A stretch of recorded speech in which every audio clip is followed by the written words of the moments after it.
Hello, welcome to my channel. আশা করি সবাই খুব ভালো আছো। আরও একটা নতুন ব্লগ নিয়ে আমার চ্যানেলে স্বাগত। প্রত্যেক দিনের মতো আজকের সকালবেলাটা শুরু করলাম বারান্দা থেকে। আমার এই গাছগুলো তোমাদের দেখাতে এলাম।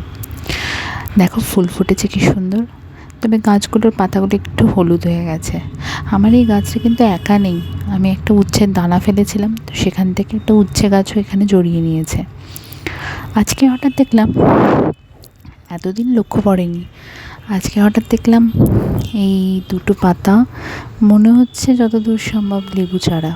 আমি কিন্তু বসাইনি, এমনি দানা পড়েই মনে হয়েছে। আর এই মানি প্ল্যান্টের গাছটাও দেখলাম ঠিকঠাকই আছে, শুধু একটা হলুদ পাতা ছিল, আমি ছিঁড়ে দিলাম। এবার গাছগুলোতে একটু জল দেবো। এবার গাছগুলোতে জল দিয়ে মোটামুটি, আসলে সকালের রোদটা ভালোই পায় এখানে, তো একটু পরিচর্যা করার চেষ্টা করি। আমি জানি না সঠিকভাবে করতে পারি কি না, যেটুকু হয়। মানে গাছের ডালপালাগুলো আমি একবার একটু ছেঁটে দিয়েছিলাম, তো একটু ট্রিম করে দিয়েছিলাম। এইটা কি পাতা আমি বুঝতে পারছি না, এইটা কি গাছ হয়েছে, একটা লতানে গাছ, আমার ঠিক জানা নেই। তো এইগুলোতে না আমি একটু ওই রোজকার যে সব শাকসবজির যে খোসাগুলো সেগুলো আমি দিয়ে দিই। এই যে পান পাতার মতো দেখতে, আমি জানি না কী গাছ এটা, তো এটা একটা হয়েছে। আর উচ্ছে গাছে তো ফুল এসেছিলো কিন্তু ফল এখনও ধরেনি। এই যে অনেক উচ্ছে গাছ বেরিয়ে গেছে এবং এটা অনেক দিন পর বেরিয়েছে, জানো তো। আমি দানা ফেলেছিলাম অনেক দিন আগে, বেরোচ্ছে না, আমি আর কিছু করিনি। তারপরে দেখলাম না, অনেকগুলো চারা বেরিয়ে গেছে। আর জবা গাছটা আমার একটু মানে মরো অবস্থা ছিল, এখন ঠিক আছে। তো এই হাজব্যান্ড উঠে ফ্রেশ হতে গেছে, তো আমি এবার বেডটা একটু ক্লিন করে নেবো। আর বেডটার মধ্যে আমি একটা এমনি চাদর পেতে দিয়েছি ওপরে। চলে এলাম রান্নাঘর থেকে আমার আসল কাজ শুরু। আসল কাজ বললাম কারণ হাজব্যান্ড বেরোবে, আর তার আগে আমি প্রথম যখন রান্নাঘরে ঢুকি, একবার আমার শাশুড়ি মা চা খেয়ে নেন ওনারা, তো আমি যখন উঠি তারপরে আমি গ্যাসটা ভালো করে মুছি, মানে গ্যাস ওভেনটা আর কি ভালো করে একটু ক্লিন করে নিই সারাদিনের রান্নাবান্না শুরুর সময়। তো এখন আমি একটু চা বসিয়ে নিয়েছি, 2 কাপ নিয়ে নিয়েছি, যেটা আমার আর আমার হাজব্যান্ডের। তো আমরা এবার একটু চা খাবো, কিন্তু চায়ের জল বসিয়ে দিয়েছি, আর এবার আমি চা নিয়ে বসে যাব। তো এটা আমার একটা কাপ। আমার আবার কাপের উপর একটা ফ্যাসিনেশন আছে, মানে আমার কাপ ভীষণ ভালো লাগে, আমি বিভিন্ন ধরনের কাপ দেখলেই কিনে ফেলি, এটা আমার দোষ হয়ে গেছে। তো এরপরে আমি ভাবলাম একটা টিফিন করে নিই। প্রথমে ভাবছিলাম যে আলু ভাজা দিয়ে রুটি বা পরোটা কিছু একটা খাবো, তো আমার না খেতে ইচ্ছা করলো না। তো দেখলাম আলু যখন কুচিয়ে দিয়েছি, তখন একটুখানি ফ্রিজে ফুলকপি কেনাই ছিল, তো একটু ফুলকপিও দিয়ে দিলাম। তারপর দিয়ে দেবো একটা ম্যাগি। আমার কিন্তু ম্যাগি খেতে বেশ ভালো লাগে, আমি একটু চাউমিন খেতে ভালোবাসি। তোমরা দেখে থাকবে আমার শর্টসে, আমার ভিডিওতে ম্যাক্সিমাম একটু চাউমিন দেখতে পাবে। তো আমি একটু, এখন শীত পড়ছে, তো শীতের সব সবজি দিয়ে আমার একটু ম্যাগি খেতে বেশি ভালো লাগে। আমি ডিম দিয়ে ম্যাগি খাই, আমার সবজি দিয়ে ম্যাগি খেতে খুব ভালো লাগে। আমি ক্যাপসিকাম খুব ভালোবাসি। তো তোমাদের কাছে ফেভারিট এরকমভাবে ম্যাগি বানানো আমাকে বলো, কারণ ওই শুধু ম্যাগি শুধু মশলা আমি খেতে পারি না। আমার একটুখানি হয় এরকম আলু, কিছু না পেলে আলু বা ফ্রিজে যা সবজি থাকে সেগুলো আমার একটু দরকার হয়, আর একটা ম্যাগি। এটাকে মোটামুটি আমি সকালে টিফিনটা করি, অনেক সময় টিফিন করি সকালে বা সন্ধেবেলা, ইভিনিং স্ন্যাক্সের মধ্যে আমার এটা পড়ে। ম্যাগিটা আমার ভালো লাগে। আর আমি তো ডিনারেও মাঝে মধ্যে, এখন এই শীত পড়ছে, তো ডিনারে আমার সবসময় রুটি খেতে ভালো লাগে না, বা দুপুরে আমার অনেক সময় ভাত খেতে ভালো লাগে না। তো এখানে আমি ওগুলো দিয়ে একটু ম্যাগি দিয়ে ম্যাগির মশলাটা দিয়ে দিলাম, তারপরে একটু জল দিয়ে দিলাম ওপরে, আর একটু ঢেকে দিলাম। আর আমার একদম শুকনো ম্যাগিও অনেক সময় ভালো লাগে না, আমি তাই একটু জল রেখে দিই, না আমার একটু ভালো লাগে, স্যুপ মতো, যেগুলো সুপি নুডলস টাইপের হয়ে যায়। আর একটা কাঁচা লঙ্কা দিয়ে দিই। আর এখন আমার কাছে ধনেপাতাটা নেই, তো ধনে পাতাটা আমি একটু উপরে ছড়িয়ে দিতে পছন্দ করি। তো এবার ঢাকা দিয়ে দিলাম, তারপরে একটু নাড়িয়ে ঝাড়িয়ে যখন দেখলাম একটু ম্যাগিটা মোটামুটি হয়ে এসেছে, তখন একটু ফুটিয়ে নামিয়ে নিলাম। আজকে ম্যাগি খাওয়ার কারণ হচ্ছে আরও আমার চোখটা যেহেতু ইনফেক্টেড হয়ে গেছে, যেটা বলছিলাম আমি আগের ব্লগে, যে চোখটা ভীষণভাবে ইনফেক্টেড হয়ে গেছে আমার ডাস্ট অ্যালার্জিতে। তো আমি ডক্টর দেখিয়েছি, তো ডক্টর আমাকে ড্রপ দিয়েছে, আই ড্রপ। তো ডক্টর বলছে একটু রেস্টেই থাকতে। তো সবসময় তো রেস্টে থাকা যায় না, তাই মানে আমার শাশুড়ি মারও বয়স হয়েছে, তো সবসময় রেস্টে আমি থাকতে পারি না, আমি চুপচাপ বসে থাকতে পারি না আসলে। তো এমনি আমাকে চুপচাপ বসে থাকতে কমই দেখেছে সবাই বাড়ির, তো সবাই বলছে একটু রেস্ট নিতে, কিন্তু আমি পারছি না। তো শাশুড়ি মাকে বললাম যে বেশি কিছু রান্না করতে হবে না, জাস্ট এমনি ভাজা করো, একটু আলু ভাজা, ভাত আর একটু পোস্ত শাশুড়ি মা করেছিলেন, যেটা কাঁচা পোস্ত আমার তেল নুন দিয়ে গরম ভাতে খেতে খুব ভালো লাগে, আর ডাল আর আলু ভাজা। তার সাথে আমার বাপের বাড়ি গাছের লেবু ছিল, তো সেটা দিয়ে লাঞ্চ হলো। লাঞ্চ হওয়ার পরে আমি একটু ড্রপটা দিয়ে একটু ঘুমিয়ে পড়েছিলাম। ডক্টর আমাকে যে ড্রপটা দিয়েছে সেটা দিয়ে আমি ঘুমিয়ে পড়ার পরে আমার উঠে মনে হলো একটুখানি স্যুপ বানাবো। ঘরে একটু চিকেন ছিল, তো আমি একটু স্যুপ বলতে আমার মশলাদার চিকেন ভালো লাগছিল না, তো আমি পেঁয়াজ, রসুন, দুটো আলু কেটে নিয়েছিলাম। তো একদম হালকা করে কুকারের মধ্যে চাপিয়ে দেবো, তাই জন্য আমি তেলটা একটু গরম হতে দিলাম, একটা কাঁচা লঙ্কা, তোমরাও ট্রাই করতে পারো। মানে ঘরে মাঝে মধ্যে কি শীতের টাইমে যখন কিছু ভালো লাগবে না, তখন এটা ভীষণভাবে ট্রাই করতে পারো, তোমাদেরও খুব ভালো লাগবে, একদম লাইট হয়।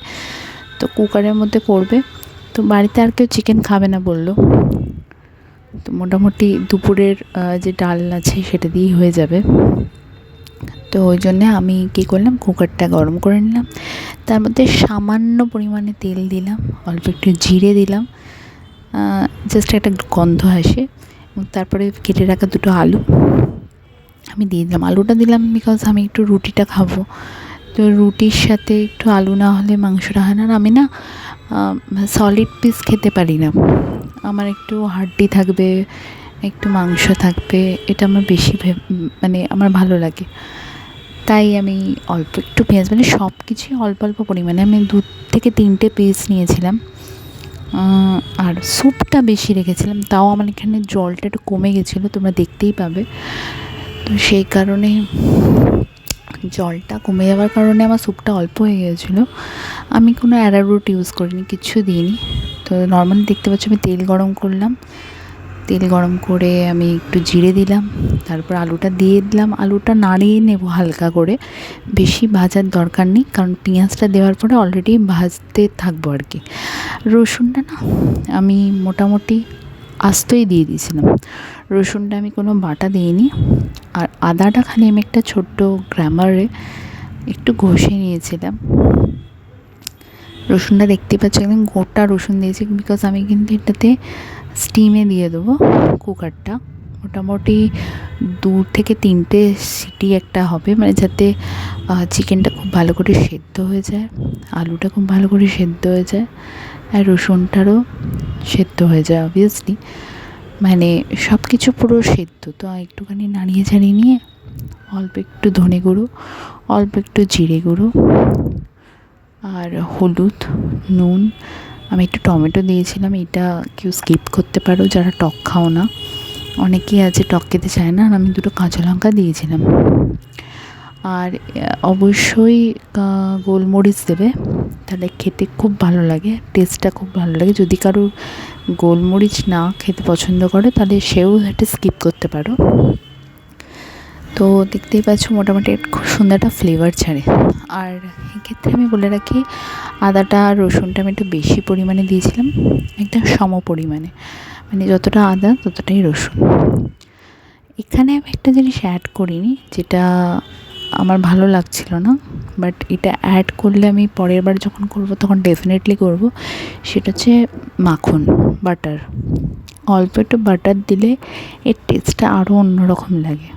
তো এখন শীত পড়ছে, তোমরা আরও কিছু সবজি অ্যাড করতে পারো, যেমন গাজর, তারপরে বিনস, এগুলো তোমরা অ্যাড করতেই পারো।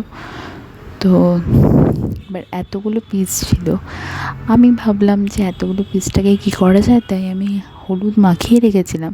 কিন্তু যেহেতু বাড়ির সবাই বলল যে না আজকে চিকেন খাবো না, আমাকেই করে নিতে বলল, তো আমি একটুখানি চিকেনের লেগ পিস আর বোনস, মানে বোন দেখে দেখে, হাড় দেখে দেখে আর কি, সেই চিকেনগুলো এর মধ্যে দিয়ে দিলাম হলুদ মাখানোর। বাকিগুলো ফ্রিজে আমি তুলে রাখলাম, যেটা পরে করার জন্য। যেহেতু আমি ম্যারিনেট করে রেখেছিলাম, সেহেতু শাশুড়ি মা বললেন হ্যাঁ রাখতে পারো, অসুবিধা নেই। আর ইনট্যাক্ট আছেও কিন্তু ফ্রিজে। তো এবার নাড়িয়ে চাড়িয়ে নিলাম,